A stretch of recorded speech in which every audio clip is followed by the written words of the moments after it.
ఓం శ్రీ మహాగణాధిపతయే నమః. శ్రీ గురుభ్యో నమః. హరి ఓం.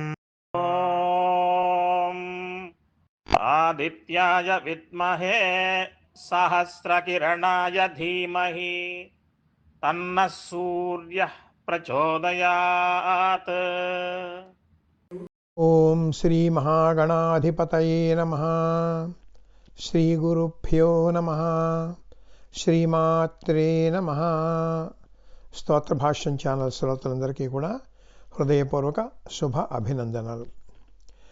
మనం ఇంతవరకు కూడా స్తోత్ర భాష్యం ఛానల్లో అమ్మవారి ఇచ్చినటువంటి శక్తితో, అమ్మవారి సంకల్పంతో కనకధారా స్తోత్రము, ఆదిత్య హృదయం కూడా వివరణ, శ్లోకం వివరణ కూడా చెప్పుకున్నాం.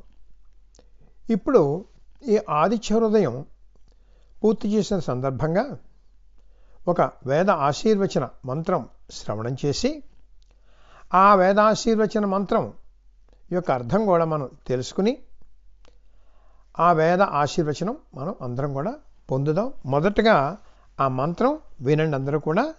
ఓం గణానాం త్వా గణపతిం హవామహే కవిం కవీనాముపమశ్రవస్తమం జ్యేష్ఠరాజం బ్రహ్మణాం బ్రహ్మణస్పత ఆనశృణ్వన్నోతిభిः సేదసాదనం.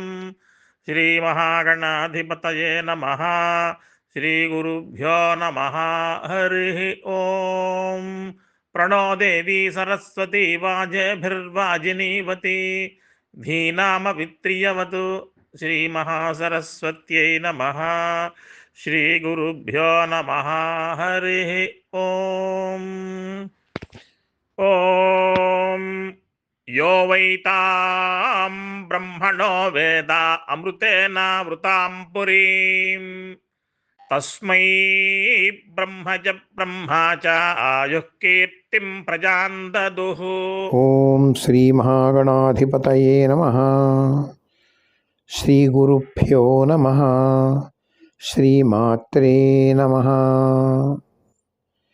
మనం ఆ సూర్య భగవాన్ని కృపా కటాక్షాలతో ఆదిత్య హృదయ స్తోత్రం యొక్క వ్యాఖ్యానం ఈ స్తోత్ర భాష్యం అనేటువంటి ఛానల్ ద్వారా 30 ఎపిసోడ్స్లో మొత్తం 31 శ్లోకాలు కూడా మనం చెప్పుకోగలిగినటువంటి సామర్థ్యం, శక్తి ఆ భగవానుడు ఇచ్చినందుకు మొట్టమొదటిగా ఆ సూర్య భగవానుడికి నమస్కారం చేస్తూ, మనం ఇప్పుడే ఒక వేద ఆశీర్వచన మంత్రం విన్నాం. ఈ ఆశీర్వచన మంత్రం పఠించిన వారు శ్రీ వెణుతురపల్లి వెంకట సూర్యనారాయణమూర్తి గారు, విశాఖపట్నం వాస్తవ్యులు.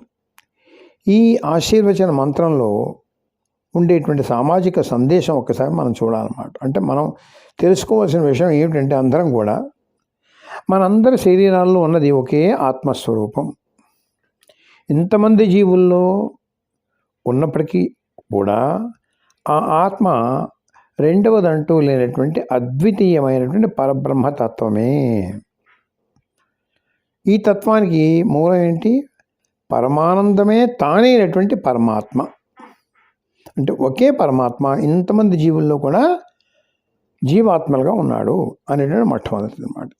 ఈ విధంగా ప్రతి ఉపాధిలో ఉన్న చైతన్యం ఒకే పరమాత్మ చైతన్యం అని ఎవరైతే తెలుసుకుంటున్నారో వారికి ఆ పరబ్రహ్మతో పాటుగా ఆ పరబ్రహ్మ సృష్టించినటువంటి సృష్టికర్త అయినటువంటి చతుర్ముఖ బ్రహ్మ కూడా కలిసి ఆయుష్ని, సంతానాన్ని, కీర్తిని, సంపదను ఇచ్చుగాక అని ఈ వేదమంత్రంలో వచ్చేటువంటి సందేశం అన్నమాట. అంటే ఒక ఆశీర్వచనం అన్నమాట.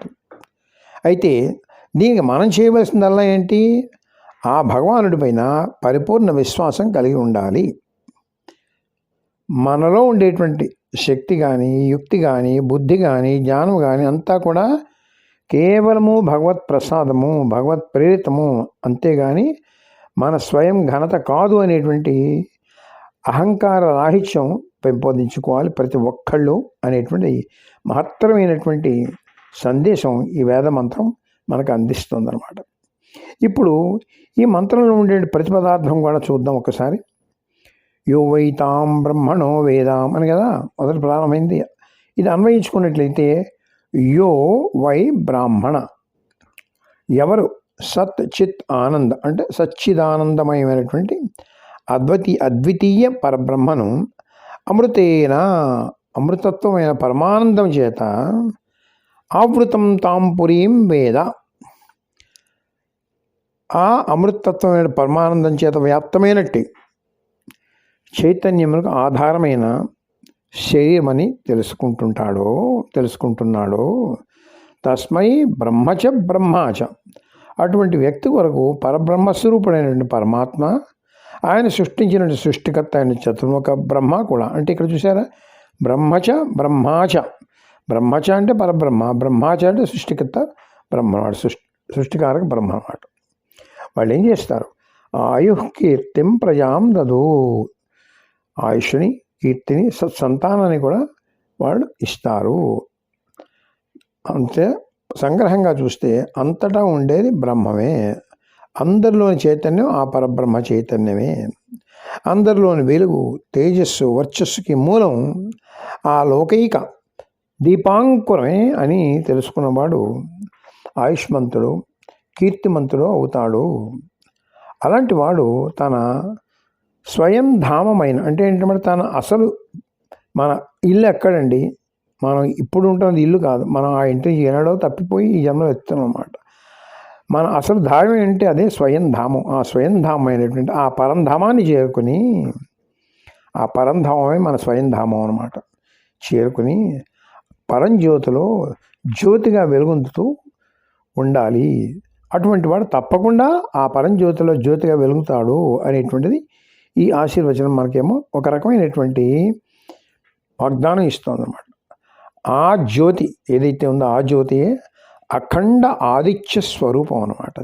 అందుకే ఈ ఆదిత్య హృదయం అంతా కూడా చెప్పింది ఏంటి, ఆదిత్య హృదయంలోకి మనం తీసుకెళ్ళింది అన్నమాట. అందుకని ఆ అఖండ ఆదిత్య స్వరూపం, ఆ తేజో స్వరూపమే శ్రీరాముడు కూడా దర్శించి అదేమైంది, ఆదిత్య స్వరూపం కాస్త శ్రీరామ తేజం అయిపోయింది అన్నమాట. అంటే ఆదిత్య హృదయ స్తోత్ర పారాయణ ఫలం ఏంటన్నమాట, ఆ శ్రీరామ తేజంతో మనం కూడా ఐక్యమయ్యి తేజోమయులు అవుతాం అన్నమాట. అటువంటి అద్భుతమైనటువంటి సందేశం మొత్తం అంతా ఆదిత్య హృదయంలో మనకి ఇచ్చింది. అందుకని ఆ సూర్య భగవానుడు ఇచ్చినటువంటి ఆ పలుకులతోటి మనం ఆయన గురించి మనం చెప్పుకున్నాం. ఆ సందర్భంగా ఒక్కసారి ఈ ఆదిత్య హృదయ స్తోత్రం మొట్టమొదటిగా పఠించి ఫలితం పొందినటువంటి శ్రీరామచంద్రుని ఒక శ్లోకంతో స్మరించుకుందాం. విశుద్ధం పరం సచ్చిదానందరూపం గుణాధారమాధారహీనం వరేణ్యం మహాంతం విభాంతం గుహాంతం గుణాంతం సుఖాంతం స్వయం ధామ రామం ప్రపద్యే. ఓం ఆదిత్యాయ విద్మహే సహస్రకిరణాయ ధీమహి తన్నో ఆదిత్య ప్రచోదయాత్. స్వస్తి ప్రజాభ్య పరిపాలయంతాం న్యాయేన మార్గేణ మహిం మహిషాః. గోబ్రాహ్మణేభ్యः శుభమస్తు నిత్యం. లోకాः సమస్తాः సుఖినో భవంతు. సర్వే భవంతు సుఖినః, సర్వే సంతు నిరామయాః, సర్వే భద్రాణి పశ్యంతు, మా కశ్చిద్ దుఃఖభాగ్ భవేత్. అసతో మా సద్గమయ, తమసో మా జ్యోతిర్గమయ, మృత్యోర్మా అమృతంగమయ. పూర్ణమదః పూర్ణమిదం పూర్ణాత్ పూర్ణముదచ్యతే పూర్ణస్య పూర్ణమాదాయ పూర్ణమేవావశిష్యతే. ఓం శాంతి శాంతి శాంతి.